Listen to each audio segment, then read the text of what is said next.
Balay là đã balay là đã nó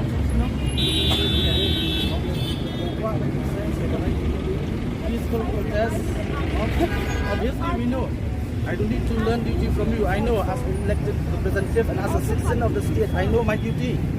Then you don't need to teach me. You don't need to teach me what is my duty.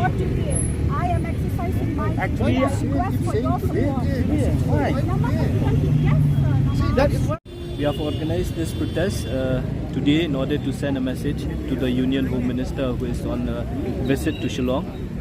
Time and again, when we meet the Chief Minister of the state as well as the Deputy Chief Minister, what we have been informed by them is that the Union Home Ministry are still examining or is still examining the two issues that are pending with the central government. One is the ILP and the other is the inclusion of the Khasi language into the 8th schedule.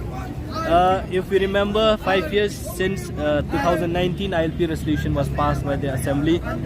In the year 2018, the resolution was passed for the inclusion of the Khasi language.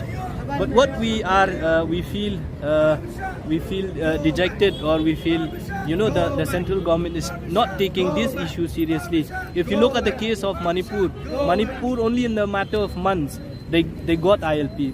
Now, we wanted to hold this protest program in order to ask a very specific question to the central government through the Union Home Minister, whether the BJP or the central government treats Meghalaya as part of India or not.